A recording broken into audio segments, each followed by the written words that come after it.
Shalom, friends, and welcome to this episode of the Watchdog. I am your host, CJ Cox, here to tell you that we are living in biblical times. Joining you today on the Synagogue News Network. Got the right version of the, at least I think it's supposed to be, the right version of the overlay up today. And so that's pretty cool. Basically, this one has the light with a little bit more opacity so that I think opacity is the word, so that we're actually able to see through it, or you guys actually are able to see through it, because, of course, I am just looking at the articles on my computer screen. And therefore, follow along better, read along better, if that's something you're wanting to do. So thank you guys for being here. Obviously, glad to have you here today. We're going to try and do more of these, like I've been saying. Obviously, I've been sporadic with them. I have a whole bunch of stuff that I try to do, and so I apologize, friends, for the fact that sometimes I'm not particularly good at this. But it really is just that I am doing a whole bunch of stuff. At least I am attempting to. I'm not particularly good at getting it all done.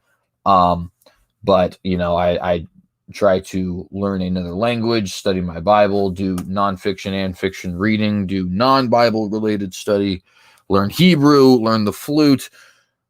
I try to do writing. I try to do a whole bunch of this stuff. So I do hope you guys have a little bit of grace for me when I try to, perhaps I'm just biting off more than I can chew. I don't know. But nonetheless, I just hope you guys have a little bit of grace. So today's pre-article discussion that I wanted to talk about was a little bit of probably a weird thing for a moment. I have a third YouTube channel that I don't post any content on, but I just use as like a personal channel for like entertainment kind of things, right? Anything related to pop culture that I might be interested in, or like certain writing techniques or whatever, because I want to keep the channel I do my religious work on, having the feed, all dedicated to religious stuff, and the channel I do my political work on, having the feed all dedicated to political and news stuff. So I have this third channel for just my miscellaneous everything else that I would do on a personal YouTube channel, right? Or not this news, this third channel, right? One of the people I've been watching since I was in high school is a YouTuber by the name of Matt Pat, or Matthew Patrick. But Matt Pat is his little shortened version that he goes by, like his gamer tag or whatever. And Matt Pat is, he does this thing called game theory and film theory, where basically he just kind of finds like scientific, historical, philosophical, and so on theories in certain pop culture franchises and properties, such as things like, books, comic books, video games, movies, so on and so forth. And I saw a video, that came up on my feed from him today, talking about how he needed to talk about the founder and head game developer of a video game called Five Nights at Freddy's. Now, some of you may know what Five Nights at Freddy's is. Some of you probably won't. If you're in my generation or younger, perhaps a little tiny bit older, you definitely will, because it was huge while the likes of us were in high school. It's a horror video game, so it's definitely not the kind of things that I would hope you guys are playing, but obviously, that doesn't mean you guys wouldn't necessarily know about it, right? But nonetheless, the point is that the founder of it, whose name fleets me, I'm not 100% sure of it, the founder of it was, I guess, exposed, quote unquote, recently by some website that, revealed that he had given such and such a dollar amount to certain political candidates, including but not limited to President Donald Trump, Tulsi Gabbard, Ben Carson, and a couple others, right? But basically the point just being that he had been financially supporting certain people, right? And some of those people are controversial, obviously, like President Trump and stuff like that. And so I'm watching this video because I figure, whatever, I'll see what Matt Pat has to say about it. I think it's a little ridiculous that I think Scott actually is his name. I think it is. I think the name's coming back to me. I think his name's Scott. But anyways, I think it's ridiculous that this game developer isn't allowed to just, have his opinion, just have a normal political opinion. And this guy, Matthew Patrick, he goes through this whole video to discuss his views, and he ends up, to his credit, coming down on the side that he is still going to cover these games and play these games because he thinks that the impact that they have is greater because of the different employees and other people who would work on it than just simply the main guy, right? But that he finds people to be perfectly valid if they don't want to play or support these games because they don't support this main guy, and because they don't support his decision to use his own capital to participate in our American process and give money to some candidates that he thinks might actually better his country. Whether or not you agree with him, that's what he did, right? Whether or not you think the candidates he gave to actually would have done anything positive for this nation, the fact of the matter is what he did was give his money to candidates he supported, and it's his consciousness, his capital, his free right as a sovereign American citizen. Now, I give credit to Matt Pat for coming down on the right side of this situation, saying he's not going to participate in cancel culture, although he didn't say it like that. That's basically the side he comes down on.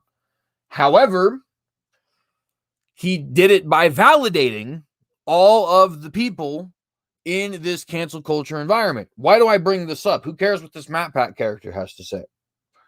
Well, because what we're seeing, this particular person and most of the people on the YouTube sphere have actually themselves managed to stay away from politics for quite some time.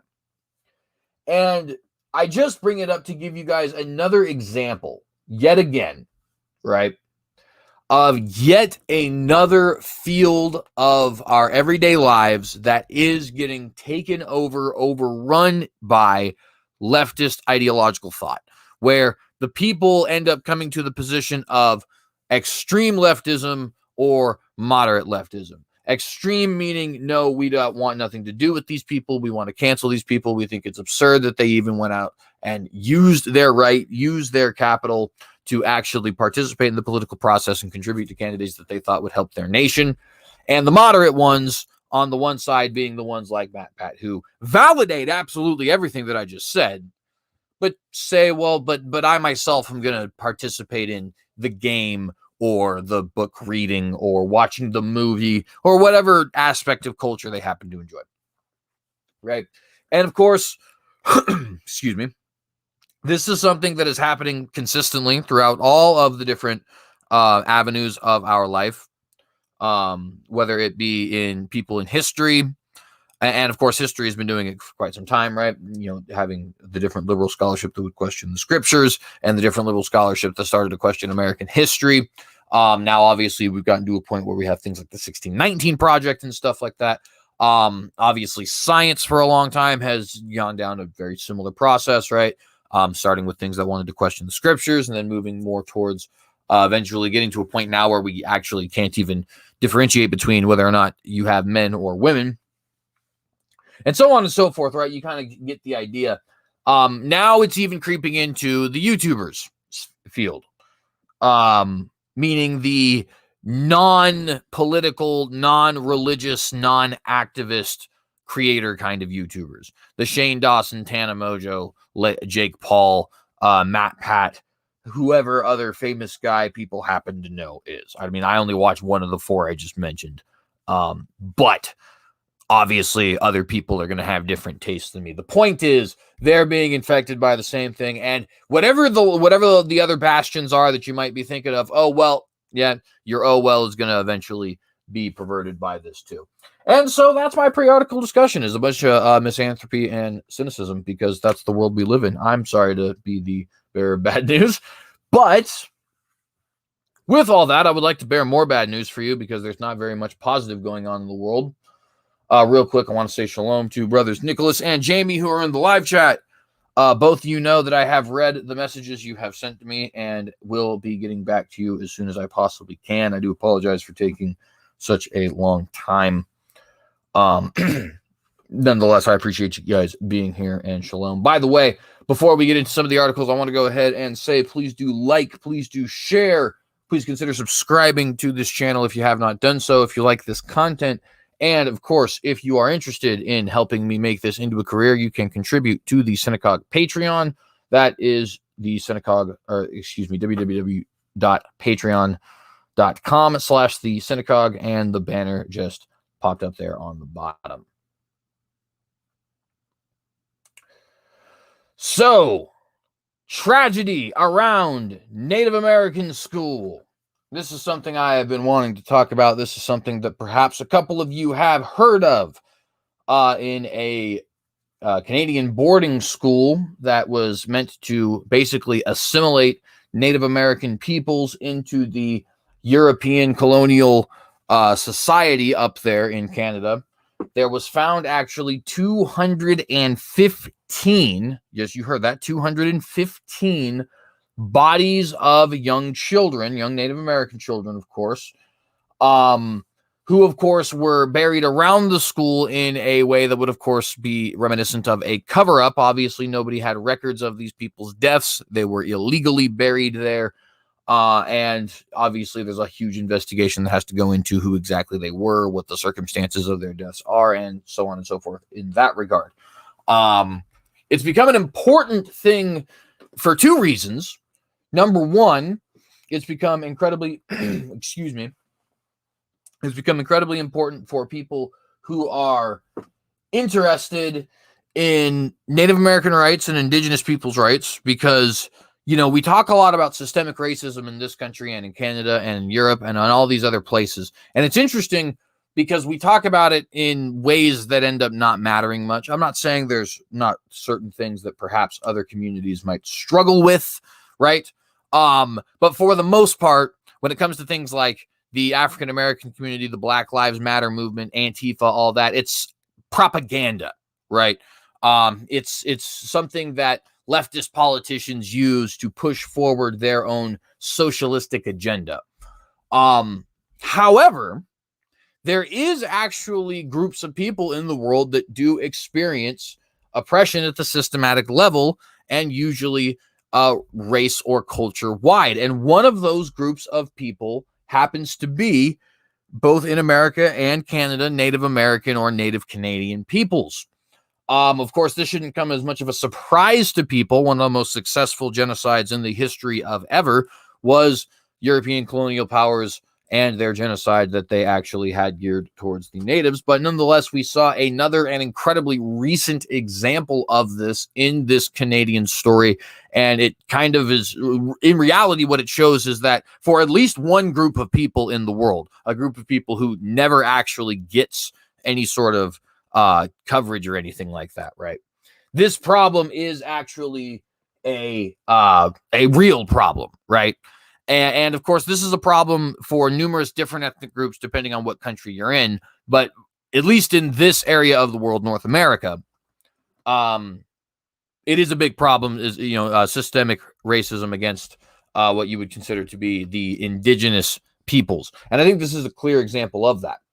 But the second reason this was incredibly important is because of the fact that this is a boarding school.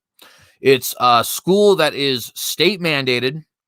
Usually it is having its students, you know, it's enrolling its students on the basis of some kind of reservation treaty or something along those lines, right?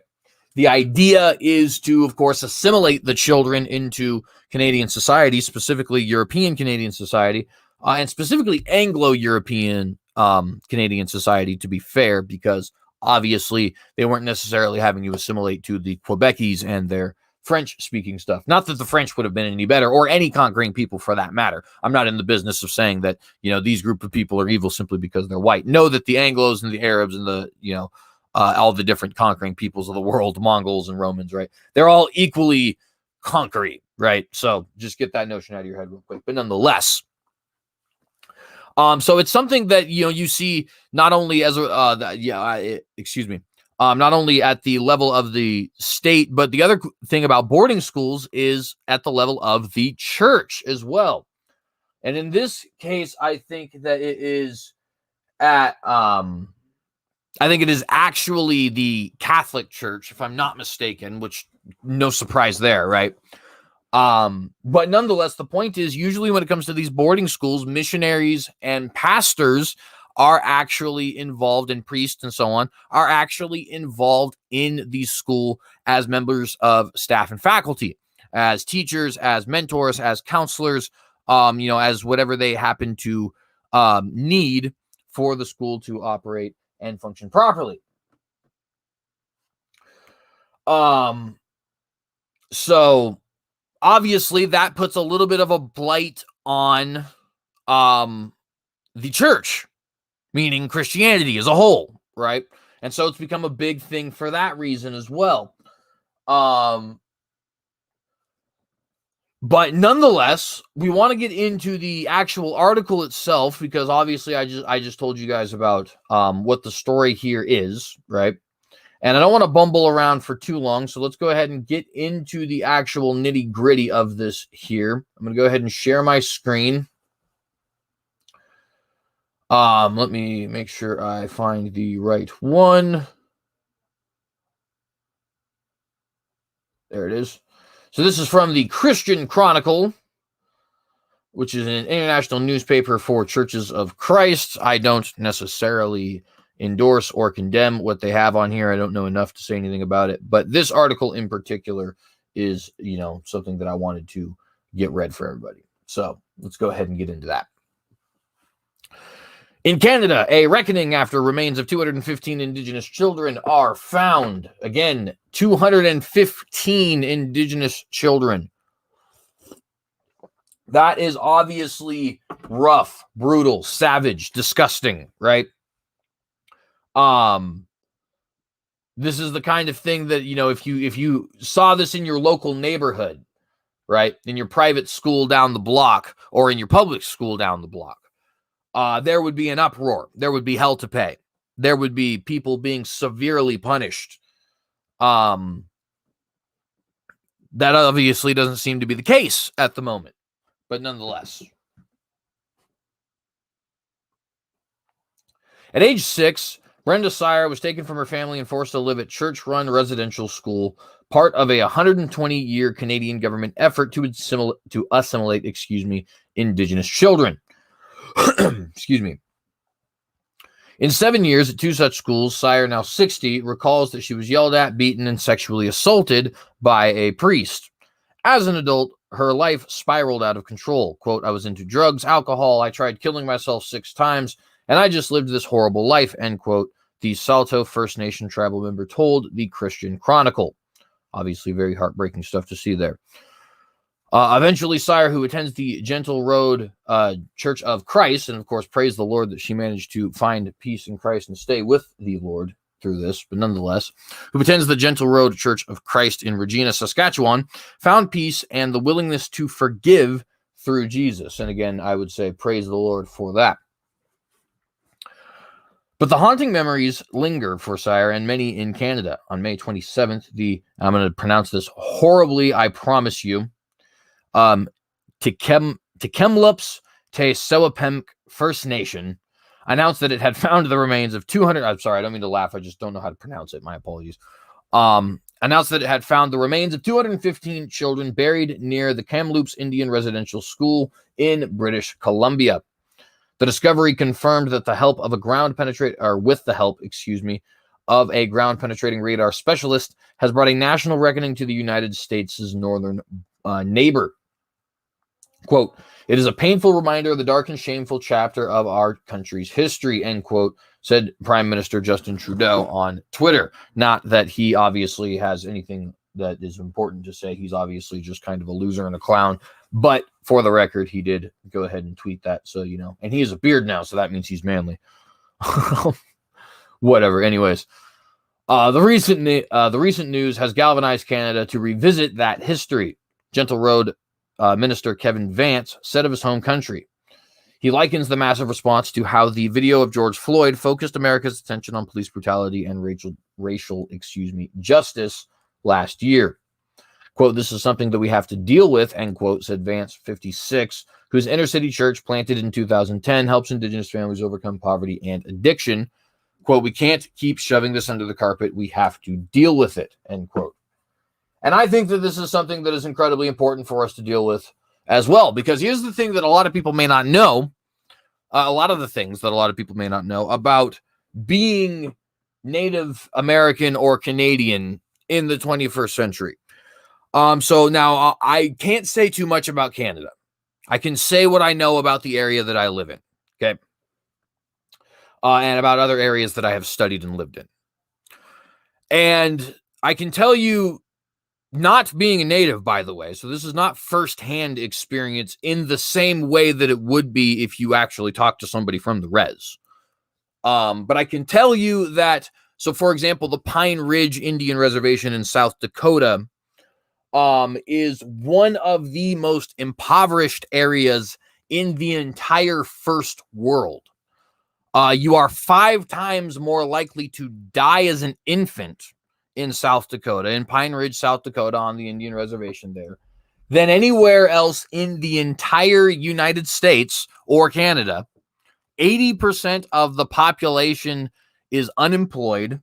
Something like 80 to 85% of the population is under not America's poverty line, the global poverty line, which is much lower because it has to take into account the fact that not every nation is as wealthy as us.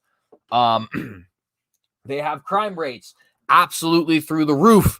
They have something like a 79% children born out of wedlock rate. Obviously, incredibly high rates of abortion, irreligiosity, divorce, violence, all this other kind of stuff. That's right here in the United States. It's basically a third world country. If you were to apply for, say, like a house loan or a business loan or something like that on this reservation, you'd be immediately rejected on the fact that you're on, just purely based on the fact that you're on the reservation. That's how bad it is, right? In other words, you could be a Donald Trump style person with that kind of credit, say, I want to build or get a homing loan or something like that here, and perhaps not literally that level, right? Don't get me wrong, but I'm exaggerating a little bit, but you can be somebody who is incredibly wealthy. They've seen you know, you can look it up. They've had people, you know, even millionaires, native millionaires, try to buy land on these reservations, right? And the reservations are so terrible that these people will not actually finance these, despite the fact that these people have perfect, in fact, superb credit and history and net worth and all these different things. They won't finance it. They won't finance your business. They won't finance the school that you want to have there. They won't finance the house that you actually want to set up. Why? Because it's basically a third world country. Why would they want to take that kind of a risk? It doesn't matter how good of a investment you are. It's the land we're worried about, right? That's just one area. Another area, to give you an example, is the Pyramid Lake Indian Reservation in Nevada, where I was originally from. I'm not actually from South Dakota, but that's just an area, you know, South Dakota is near where I live. Although still, to be fair, a 2-day drive, right? It's still quite a long ways away, but you know, the Pacific Northwest area, just to be clear. Nonetheless, a little bit more firsthand experience with this one, Pyramid Lake, because I actually lived hop, skip, and a beat away from the Pyramid Lake Indian Reservation. They had such a violence problem on this reservation that a lot of times people who were not actually native, specifically white people, were warned not actually to be there at certain points in time, like night and so on and so forth, because you didn't know if somebody might come out and kill you simply for being around. A lot of people did like to camp there and things like that. A lot of people still do like to camp there, but nonetheless, you do kind of get the idea. As a matter of fact, this one time, there was a couple of people around there in this tribe. They had actually managed to go. They got some guy drunk, right? Members of the gang. Got this guy drunk, took him back to the res where they knew that nobody could actually follow them because of certain police guideline laws and tribal sovereignty, and then tied him on the back of their truck and actually drove around, dragging him by chain in the dirt on the truck. And of course, he ended up dying of his injuries. It was so the people who came from this area were so entrenched in this gang culture, were so violent that my school, which I was only actually ever in for half of my freshman year, for a point in time was actually segregated on what, blink if you'll miss it, or blink and you'll miss it, was definitely racial lines. The Mexicans being parts of certain gangs that usually represented the blue side, because that's just something that happens in most cities, even if it's not necessarily Bloods and Crips. They end up adopting a lot of the same colors. But anyways, and natives who adopted a lot of the red side, right? The point just kind of being that this, when we say that there is great harm done, as is said here on this article, right? That something does need to be done about these sorts of things, right? You have to understand, we're talking about pockets of the third world that still exist in the United States. We're talking about areas that, like, so for example, one thing that I actually even just recently learned in an interview that S.J. Thomason did with Pastor Philip Fox, was talking about, how a lot of times these reservations actually have the FBI themselves as their primary policing force because they're way understaffed. So you'll have something like a robbery, and grand theft is something like, just over $500. But even if it's just over $1,000, the FBI is not going to come investigate a $1,500 robbery. They don't care. It's none of their business, right? They're not interested. It's a massive problem, basically. It's something that I think should absolutely be worked on, and especially coming from a Christian perspective, because one of the things that it manifests in, on top of hellacious lives, on top of violence, on top of degradation of the people as a whole, on top of sexual promiscuity and drugs and gangs and all that, another thing that it does end up manifesting in is hostility towards Jesus.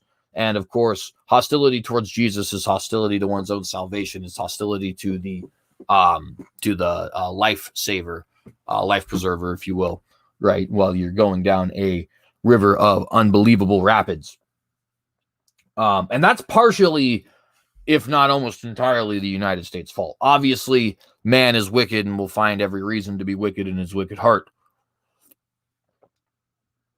But surely you can understand why one would be skeptical when every person who's come selling you and your people a certain faith came with a gun and told you to convert at the point of that gun, and then ended up taking everything from you anyways.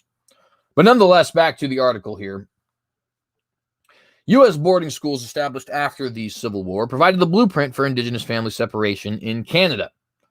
From 1876 to 1996, Canada removed 150,000 First Nation, Métis, and Inuit children from their homes and forced them to attend residential schools, according to the Truth and Reconciliation Commission of Canada. Now, real quick, just so you are aware, the difference between those groups of people, First Nations are essentially the same thing as what we would consider to be Native Americans. Métis are basically mixed race people, but they ended up being sort of detached from the rest of society in such a way that they have become their own distinct culture. So they are a mixed First Nations and Anglo-Canadian peoples, but they are also a ethnos distinct and unto themselves. And then Inuits is like your Eskimos. And yeah, so those are the distinctions between those three groups of people. Anyways, the Canadian government's religious partners included the Anglican Church of Canada, the Presbyterian Church in Canada, the Roman Catholic Church, the United Church of Canada, and the Jesuits of English Canada. Quote, notwithstanding the good intent and care of many who worked in the schools, it is clear that the Indian residential schools in policy and in practice were an assault on Indigenous families' culture, language, and spiritual traditions, and that great harm was done, end quote, those churches said in the 2015 joint statement. Quote, we continue to acknowledge and regret our part in that legacy. Those harmed were children vulnerable, far from their families and communities, end quote, the statement added. Quote, the sexual, physical, and emotional abuse they suffered is well documented, end quote. And not only is it well documented, but my friends who may be in missionary work, it provides you an opportunity that is literally right around the corner. Everybody wants to, and by the way, first off, you should check your heart if you want to do missionary work, because it is not getting your stripes in, right? It's actually working with people's souls and discipling people, right? But nonetheless, everybody talks about, I'm going to go down to the Philippines and to Africa and to, God knows where, Indonesia, right? And I'm going to fly down there and I'm going to stay with the Peace Corps for the next 2 years. And I'm going to preach down there to the people who can't even speak my language and all this other kind of stuff, when these reservations are literally in all 50 states, or at least most of the 50 states. I guess I'm not 100% sure Connecticut and Rhode Island actually have Indian reservations, but in almost every single state. And if you're in Canada, almost every single province also. Right around the corner, is a impoverished, abused, beaten down group of people that not only do they need the gospel, but they also do need your physical help as well. Because unlike many other people, they are actually physically kept down. And people want to get their quote unquote stripes in. And again, I'm not saying if that's your only reason for wanting to do missionary work, you should stay out of missionary work. But if you actually want to do that, there is no necessity to take a $1,500 plane trip down to the Philippines. Go to Pine Ridge. It's in South Dakota. You could drive there. Go to Wind River. You can drive there. Go to Pyramid Lake. You can drive there. You see what I'm saying? Like, help somebody here, right?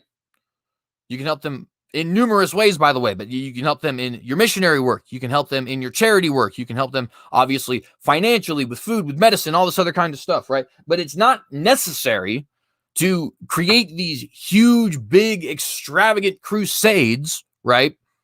Where you end up, and I mean crusade not in the violent sense, just so we're clear. When there's people literally right around the corner who need that here. And very simple stuff accomplishes these sorts of things, right? Simple things like helping your fellow brother and sister out in humanity even, right? They don't necessarily have to be a brother and sister in Christ. Preaching the gospel to these people, right? And not just these people, of course, too, right? We could really, I mean, in theory, you could do missionary work to California at this point. It's gotten so godless, right?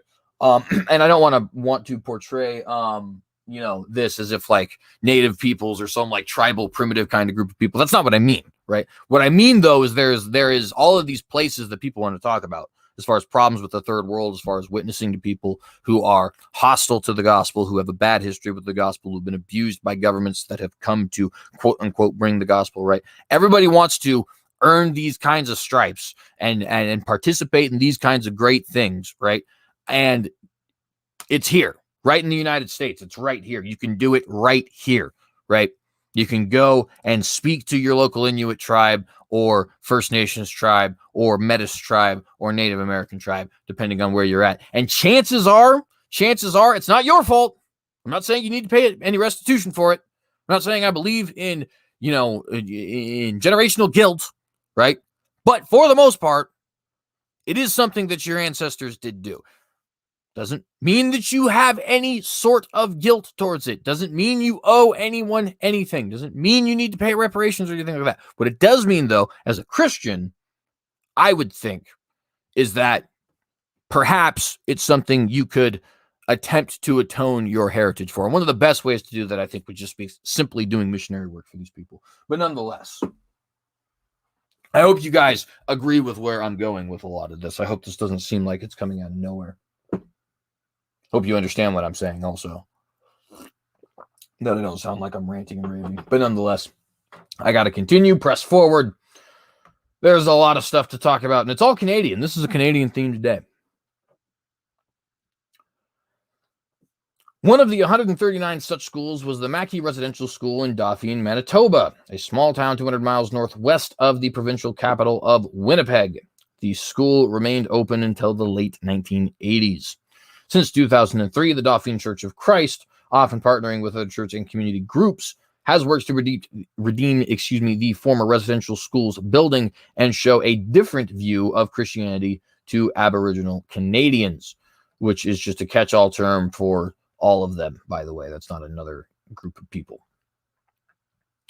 At the old school site, the Church of Christ operates a housing, food, and clothing ministry called Parkland Crossing, a name tied to the Parkland region of Manitoba, and a scripture in Jeremiah where the Lord says, "Stand at the crossroads."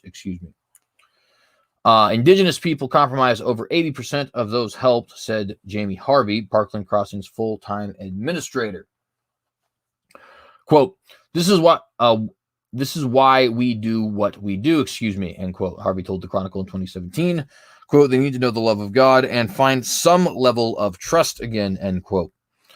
After the remains were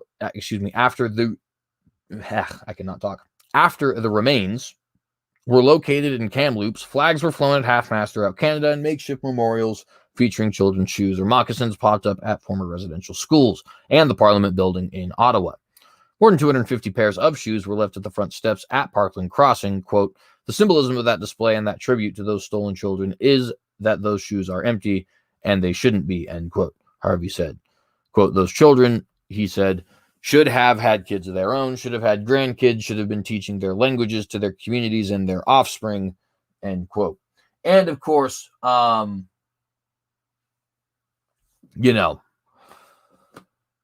is a I don't know. There's obviously a lot of truth to that. One of the things that I immediately think of when we start talking about descendants is my brain just immediately goes, for some reason, to God's sovereignty. And obviously, as Christians, it is worth it to note that God, in his sovereignty, for his own sovereign reasons, did allow this whole thing to occur. The whole thing. Right. Why? I don't know. I think that's something that people could talk about for an awful long time. But God did also predestine to occur a lot of things that did in fact occur, and none of those things mean that we should have inaction. And I'm not saying that we take liberal action, because the progressives make everything worse. But we should take some kind of action. And I think the best ways to do that is, number one, through witnessing, because Christ is the most important thing. But also, number two, I think through charity. I think through helping people. And not just these groups of people, just for the record, right? I point out that there are basically pockets of the third world on these reservations. But, there are ghettos in your inner cities that you could certainly be helping. There are homeless people in your suburbs that you could certainly be helping. There are, and by the way, I don't mean to say this to shame anybody. Lord knows I could be helping. Right? Lord knows that if I were to sit up here and start shaming people, that there is an awful lot that could be accounted of me, right? But there is always stuff that we could be doing, and we always need to be operating with the gospel as our priority. But it is important to note, James does say, he brings up this antidote, right? He says, what good does it do if you say to your brother who's cold, be warm, without actually giving him a blanket, right? And there is the religious gleaming we're supposed to take from that, of course, the spiritual gleaming that we're supposed to take from that, the teachings that we're supposed to adhere to from that. But there is practicality within that too, which is that we are to be a charitable people, a volunteerist people, a people who cares for our fellow man, a people who does not let our perhaps national or ethnic pride get in the way. And I'm not saying that's the way it is for everybody, but I know that's a problem that could potentially happen, not because of the fact that we are, somehow racist or anything like that, but simply because, it is, nobody wants to own up, quote unquote, to something they didn't do. Right. And that's why even the word, I need to find a different term. Right. But that is reality, right? You don't want to sit there and acknowledge something that perhaps your nation did that you yourself had absolutely nothing to do with, and probably maybe even would have opposed. Right. And there's a lot of conversation that needs to be happening with that. I got to drink my coffee here real quick.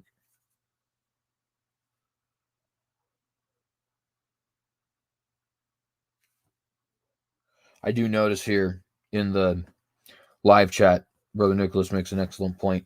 Half conquering people brings the ruin without bringing the benefits of becoming American. That is true.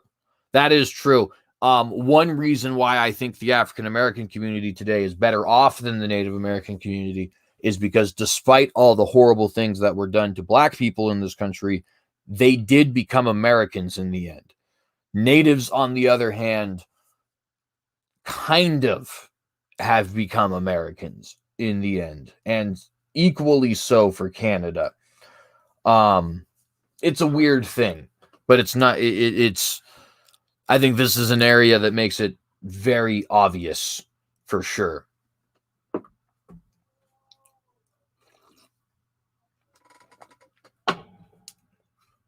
Kelly Carter, lead minister for the Calgary Church of Christ in Alberta, said Parkland's and by the way, just to specify, he did.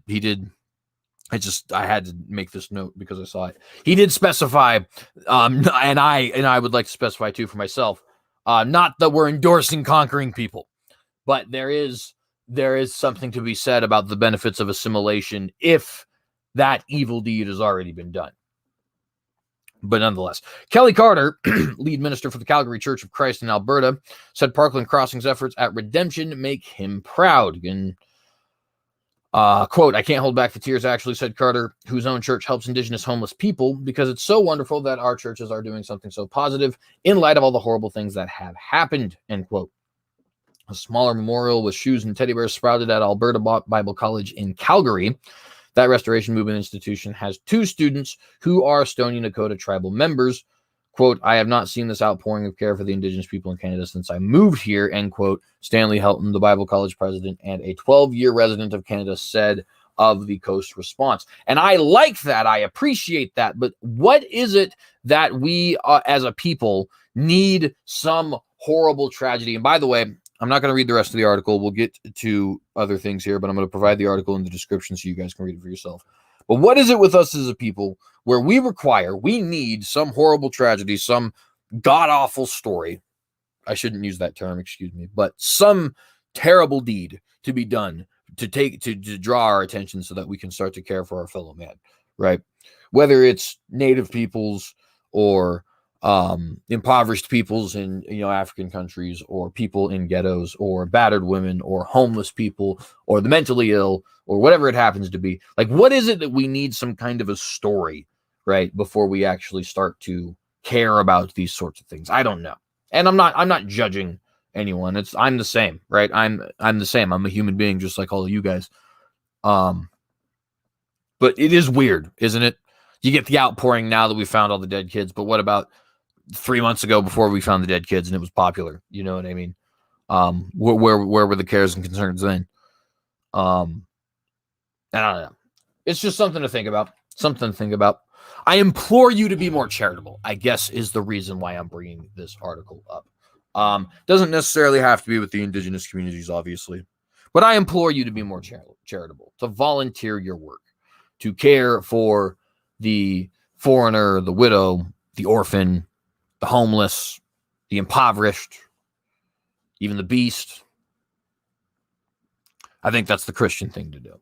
But anyways, let's get into another article we want to read today. I have some more Canadian stuff to be talking about. I want to, while I'm switching these things over, again, remind you guys, please do like, please do share, please consider subscribing if you think the content that I am posting here is worth it. And of course, if you think that I am worthy of making this into a career, please consider giving to my Patreon. I have actually now dropped the link in the live chat if anybody is interested in that.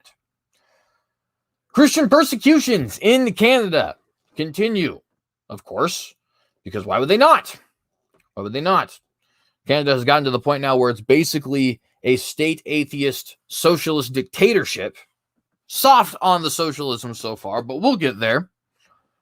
And there is yet more examples of Canadian persecution of Christians that we do need to talk about, even though some of it is a little bit over a month old at this point, still needs to be addressed.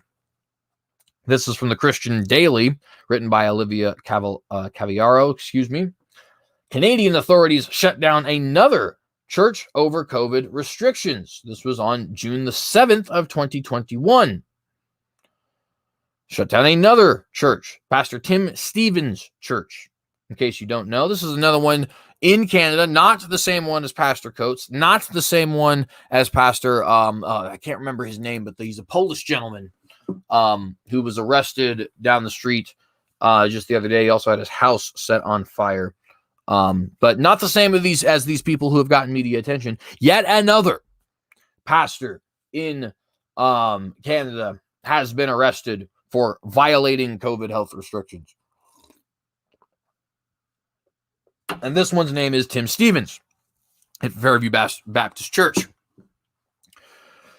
So let's go ahead and read a little bit about this. And of course, before we say this, I want to say that if you're not praying both for our nation and others' nations, as well as your brothers and sisters in Christ who are facing these persecutions and will face worse persecutions in the coming future, mark my words, you need to be.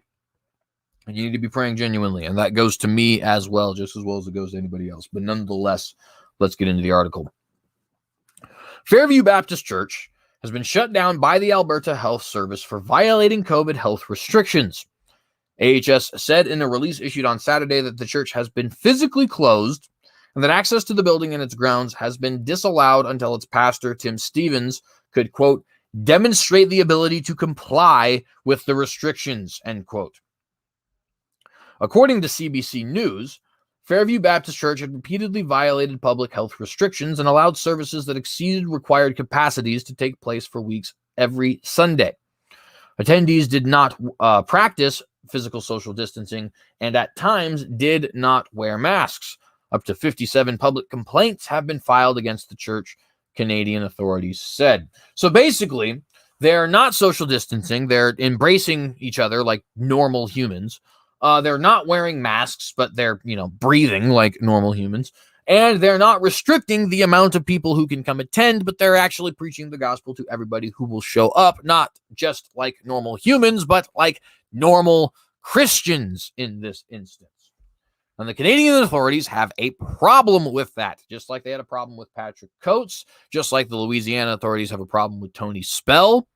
I continuously mention these names because these are going to be, if history continues, if the Lord tarries, these are going to end up being the initial signposts, the heroes of the faith that we look back on 500 years from now, saying they stood up to a government that the rest of the world wasn't willing to before it got to that point. Because we're not at that point yet. And I think you guys all know what I mean, right? Violence in the streets against Christians at a mass scale, state-mandated persecutions, things like that. We're not at that point yet. State-mandated persecutions in the violent sense, I mean. But we're getting there. We're getting there, for sure. And these guys are the first dominoes to fall. The guys who are going to be, in my opinion, seen in the history books, again, if the Lord tarries. Quote, AHS recognizes that the vast majority of places of worship are compliant with required public health measures for the protection of not only those who attend services, but for the protection of their families, friends, and communities, end quote. The AHS release said. Rebel News, which is a Canadian alternative news network, captured footage showing the church building with its doors closed. This is a tweet from them. Breaking: Alberta Health Services have locked another pastor's church in Alberta. Pastor Tim Stevens of Fairview Baptist Church found out this morning that his church in Calgary, Alberta, has been seized. And this was from Rebel reporter at Seuss. I don't know who that actually is, but that is his Twitter handle if you want to know anything about him, if you're on Twitter. By the way, if you are on Twitter, follow me at the synagogue. Anyways, under its stage 1 reopening plan, only 15% of fire code occupancy is allowed for places of worship. Let me say that again. Only 15% of fire code occupancy is allowed for places of worship. So if your fire code maximum occupancy for a single room is 100, you are allowed to have 15 people. And a 16th person would be a violation of the government's policies. I'm sure you can see why it doesn't really mean much for people to say, well, these other churches are doing it. Why can't you? Well, yeah, because these other churches are compromising.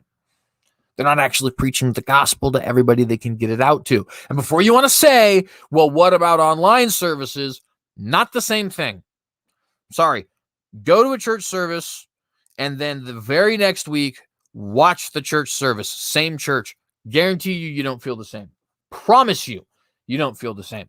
Because that's not the way that God designed us. We are designed to have fellowship with believers and share our precious faith. But Pastor Stevens remains unmoved. He changed the locks of the church to prevent anyone from entering. He also called out the province's most senior government officials who were caught photographed flouting health orders. Which, of course, is another thing. Something that we're used to here in the States as well. COVID restrictions for me, but not for thee, say the elite. Because it doesn't matter if you can't worship. It doesn't matter if you can't go to your job. It doesn't matter if you end up getting some ridiculous charge violating your freedom, as long as we get ours. We being the state in this instance, or whoever the elite happen to be. Pastor Stevens argued that the AHS is forcing the congregation to comply with public health restrictions that, quote, that violate the commands of our Lord and undermine the fundamental freedoms afforded to all Canadians, end quote. And that's 100% true. Quote, fines, injunctions, imprisonments, and seizures of property will only demonstrate the folly of their actions and bring glory to Christ, Pastor Stevens declared. They can take the buildings, but they cannot take the church, end quote. I hope you guys are listening to this. I'm going to say this one more time because these are words of incredible encouragement and inspiration that I think Christians need to have ringing through their ears in the West as persecution starts to rise against us more and more. Quote, fines, injunctions, imprisonments, and seizures of property. And let me go ahead and add beatings and death, because they will come at some point, even if it's not in our lifetime, will only demonstrate the folly of their actions and bring glory to Christ.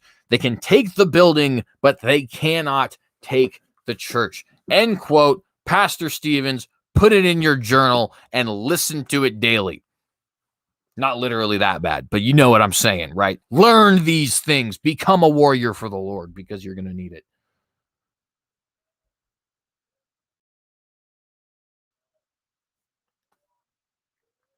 In May, Global News reported that Pastor Stevens has served a copy of the Court of Queen's Bench order as obtained by AHS, which he acknowledged but failed to comply with.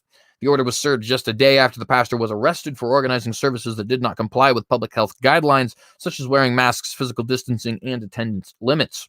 About 100 to 150 church attendees were seen leaving the church without their masks on. And good for them. Good for them. Pastor Stevens argued that varying capacity limits will not change nothing for a church that takes its cues from God rather than medical fear-mongering, end quote, the Calgary Herald reported in May. Quote, our actions are born out of a theological commitment to the lordship of Christ and his instruction to the church as revealed in Scripture, end quote. Pastor Stevens wrote in the official Fairview website, or on the official website of Fairview Baptist Church. Quote, this above all is the reason why we have been gathering and will continue to gather. The consequences may be severe, but we will stand before Christ rather than bend before consequences, end quote. And again, this kind of goes back to this thing that I was even saying just the other day on my video calling out Smokey, talking about duty is ours and consequences are God's, right? We have a duty. We are given a task by the Lord, and that is to follow his commandments, that is to worship him, that is to preach this gospel, and to be servants of truth, to be servants of him, to be servants, slaves even of our King Jesus, right? The consequences of that are God's. They're not ours. We couldn't control them even if we wanted to. With our best plans and our best schemes and our best devices of trying to figure out how the world works, we only are actually able to plan for what God will allow us to plan for anyways. Consequences are his and his alone. But duty, that is something that he's given to you and I. We are to act on that. We are to cherish that. Think of it like the talents that the ruler gives to each of his servants, right? Those talents, for the time being at least, those duties, those are ours. And we need to do with them what we have been tasked to do with them. Be good and faithful servants. Pastor Tim Stevens is not the only Christian leader who has been in frequent confrontations with local authorities strictly enforcing COVID restrictions. Pastor Artur Pawlowski, that's the one I was talking about earlier, of the Fortress Cave of Adullam Church, as well as Pastor James Coates of Grace Life Church of Edmonton, have also faced prison for standing for Christ against these restrictions. CH said on Sunday that Calgary reported 231 new COVID cases amidst a decline of active cases and number of COVID patients in the ICU. Calgary continues to push for vaccinations, with bookings for the second dose beginning on June the 14th. So there you have that article there. Question. Well, actually, never mind.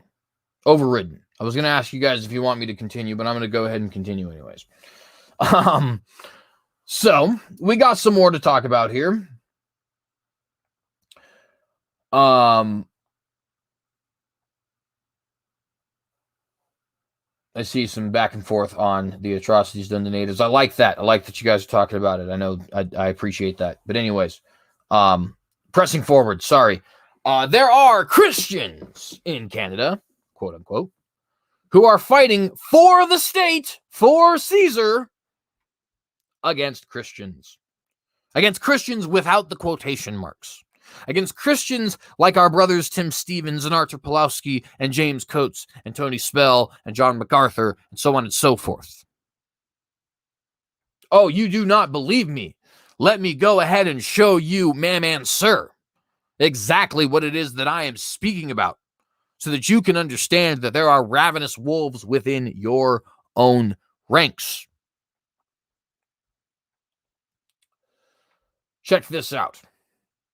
Defiant Alberta pastors defame and blaspheme Jesus with their actions. Let me say that again. Defiant Alberta pastors. At this time, Tim Stevens has not done anything yet, so he's talking about Pawlowski and Coates.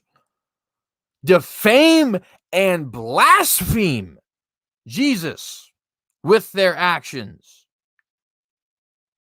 That's what this person says. Lycia Corbella. I feel very sad about what these pastors are doing. I think it gives Christianity a bad name, says Pastor Ray Matheson. I'm going to read a little bit of this filth to you real quick so you guys can understand exactly what I am talking about. There are about 3,100 churches in Alberta, and it's pretty much the only ones we hear about. And pretty much the only ones we hear about are the two that have repeatedly defied public health orders. First, there was Edmonton area Grace Life Church. Its pastor, James Coates, was eventually arrested and jailed for refusing to adhere to COVID-19 health measures. The measures required that no more than 15% of the building capacity be filled with people and that everyone be masked. Eventually, authorities were forced to put up an unscalable fence around the Spruce Grove building to prevent the defiance from taking place. Neighbors of the church said they were being verbally accosted by the parishioners. Yeah, this disgusting cesspool of an article gets worse. Then there's Street Church Pastor Artur Pawlowski in Calgary, who garnered national and international attention for screaming at Calgary police officers and health officials, 6 in all, who entered in their building where he held church on Easter weekend, calling them Nazis, Gestapo, fascists, and communists, which, of course, is an absolutely amazing video, and I adore it quite a lot. I'll just have to say that.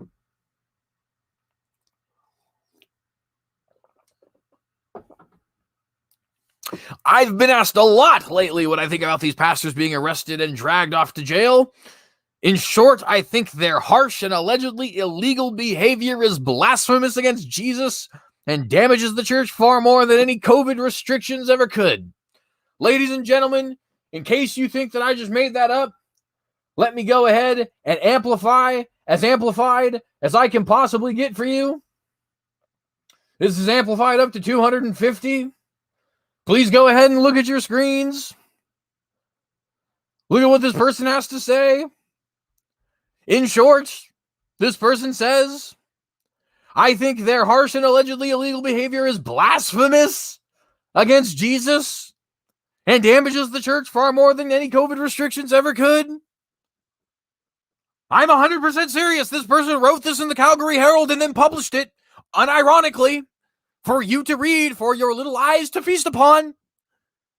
And this person is claiming to be a Christian, much like the Gospel Coalition, which is doing the exact same thing. I'm laughing, but it isn't funny. It isn't funny. It's actually quite horrifying. It's actually quite horrifying. But this is actually what's going on amongst quote unquote believers. Believers. No joke. And these are the people who they're going to use against you whenever you decide that you are going to stand up for the gospel. They're going to say, well, such and such a church, or most of the churches even down the road and up the street and down the hall and all that other kind of bologna, they all support our crap. Why don't you? And you're going to have to answer for that. You know what the answer is? Because the Bible. That's why, bud. It's literally that simple. God commands us to meet, therefore we meet. God commands us to not forsake fellowship, therefore we do not. Sorry, government. You can go ahead and kick rocks. You have a problem with me doing that? Well, notice the first two words there, or excuse me, 4 words there are you have a problem. I don't have a problem. You have a problem. Y'all got to deal with the problem. I don't have to deal with the problem. Oh, but we'll do this and we'll do that and we'll do the other thing. That's perfectly fine. That's perfectly fine. Y'all still got to deal with the problem. Y'all are the ones who are going to have to stand before the white throne of judgment when God has a problem with that. Not me. Not me. Not going to read the entire article here. I just want you guys to get an idea of the kind of stuff that you're actually against in this world. Standing up for your right to worship in a congregation is apparently blasphemy against Jesus Christ, according to this moron. According to this processed meat of an article. Baloney, in case you didn't get the joke.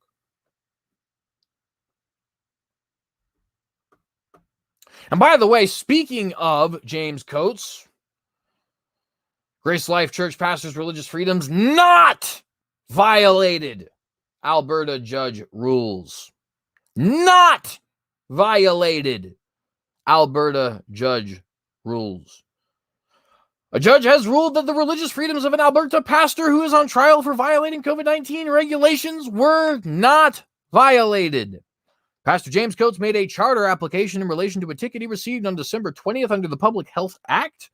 Provincial court judge, Robert Shagek, or however you say that barbarous name, dismissed the application on Monday. Quote, the question today is whether the purpose, manner, or effective enforcement of that law on December 2020 violated James Coates' religious freedoms. The answer is no, Shagek told the court. The answer is no, Shagek told the court. If any of my listeners are in Canada, my prayers are with you. I am sorry to hear about this, but this is the world that we live in. This is the world that we live in. He ordered that the trial reconvene at the end of June to decide on the constitutionality of Alberta public health orders that have limited attendance at places of worship. They have ruled on that, I believe, and they ruled it was constitutional, if I'm remembering correctly. Coates, who was a pastor at Grace Life Church in Parkland, Alberta, spent a month in Edmonton Remand Center after he violated a bail condition not to hold church services that officials said were ignoring measures on capacity limits, physical distancing, and masking. He was released on March 22nd after pleading guilty and was fined $1,500. $1,500 and a month in jail. And the court rules, nope, not a violation of your liberties, not a violation of your civil rights, even though the only crime you actually committed was pastoring a church. Sorry, this was not a violation of your freedoms. And this is the world we live in. This is the world we live in.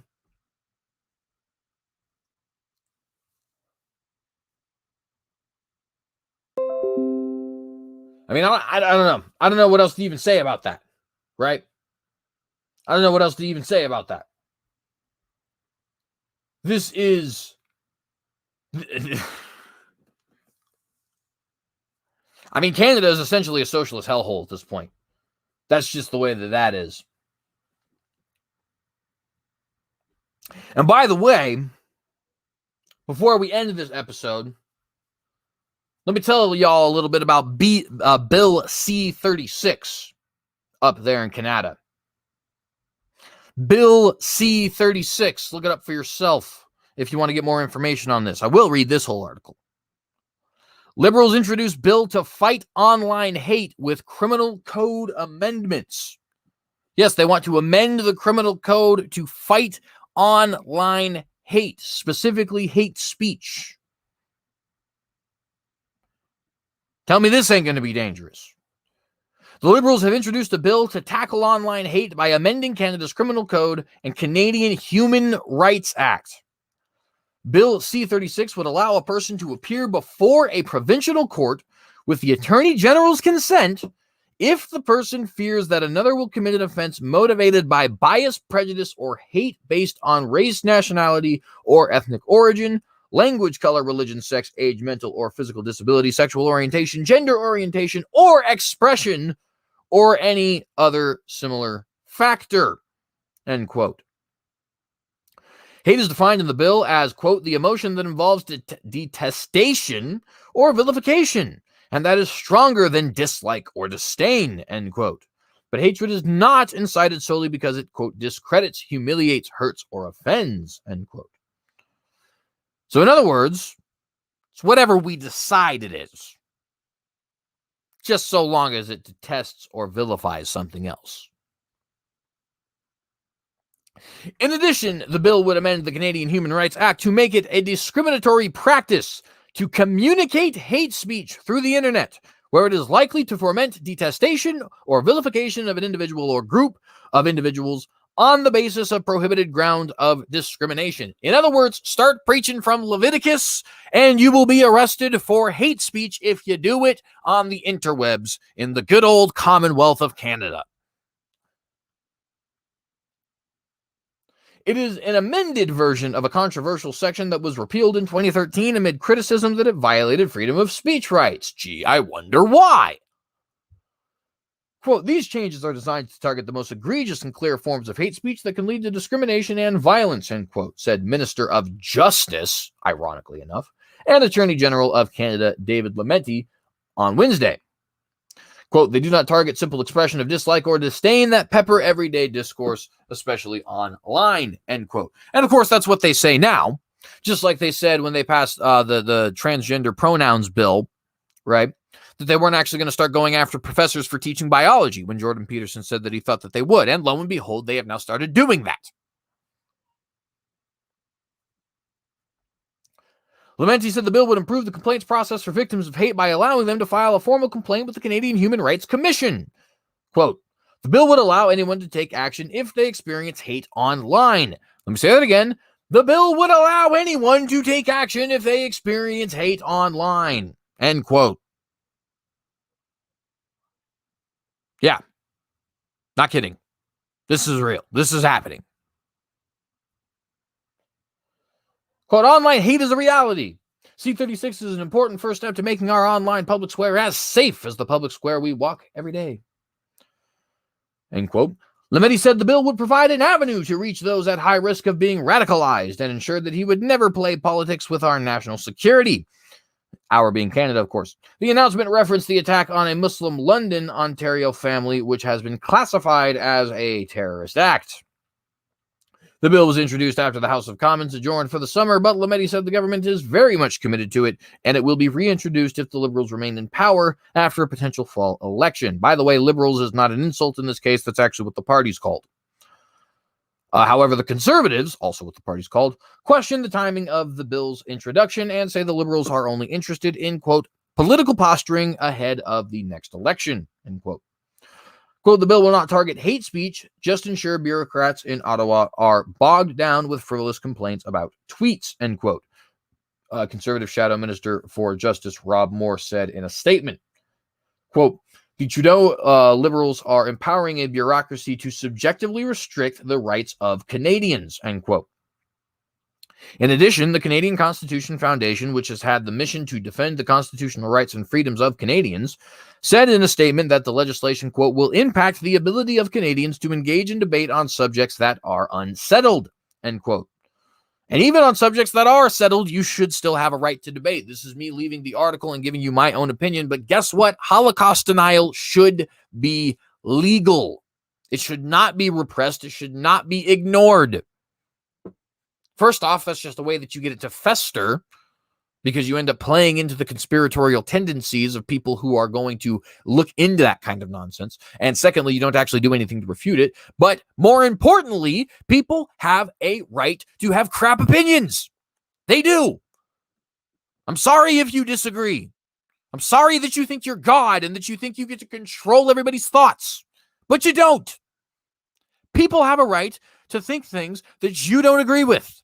They have a right to speak about things that you don't agree with, to debate about things that you don't agree with. And sometimes those things are pretty freaking stupid. But they have that right. They have that liberty. If you're a conservative politically, if you're a constitutionalist politically, if you're a Christian religiously, you should be for these things. Just for the record. Quote, this government and the heritage minister in particular, excuse me, have proven again and again that they are anti-free expression and anti-technology, the statement read. Giving government and unelected tribunal bureaucrats even greater control over Canadian expression will erode our fundamental rights, end quote. Nevertheless, Minister for Women and Gender Equality, Mariam Monsef, said the government needs to show it's serious about combating online hate, adding the timing of the bill's tabling didn't take away from that. And of course, she would be the Minister for Women and Gender Equality. Because, I mean, how could you possibly be a conservative and agree to actually hold a position like that? Quote, the folks that I represent, the people who are fearful for their lives, need to hear that the government of Canada will be there for them and will do everything it can do to protect their safety and security and democratic participation, end quote, she said. Quote, it's for them, end quote. And thus endeth the article. So, in other words, in the very near future, it won't actually matter if we don't have COVID restrictions anymore, because they'll just arrest you for preaching the Bible anyways. So, you know, why come up with all of these different side rules when you can just go after the source, right? Which is, of course, the Bible.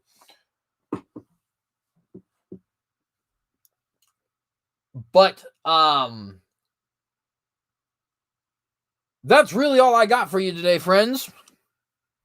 That's really all that I actually have. Life is getting fun. Life is getting exciting. We're going to have a lot of interesting stuff to talk about in the years ahead. And none of it is going to be fun. All of it's going to be the exact opposite of optimism. But, you know, that's the world that we've been placed in. That's the way that God wants it. These are the days that the Lord hath made. Let us rejoice and be glad in them. I know it's easy to get depressed about this kind of stuff, but, you know, we shouldn't, because we do, in the end, serve a risen Lord who has already won, which means we've already won. So, and if you're not in that boat, if you're just here for the politics because you like my political opinions, head on over to my apologetics channel. Hopefully we can convince you otherwise. The Holy Spirit, of course, can convince you otherwise. If he decides to use me as a vessel, then so be it. But if you guys liked this episode, I appreciate you for watching. Please do like, please do share. Please consider subscribing to the Synagogue News if you want to get notified every single time we go live. The goal is to go live Monday, Wednesday, and Friday, and hopefully we're going to get that done at least this week. And by the way, if you are interested in helping me make this into a career, if you like this political content, please go to my Patreon. That is the Synagogue Patreon. It's going to be patreon.com/the Synagogue, or just the link that I had in the live chat. And consider contributing there financially. Please only do so if you feel like it is worth it. And with all of that, my friends, I do have one single question for you. In the face of Armageddon, will you compromise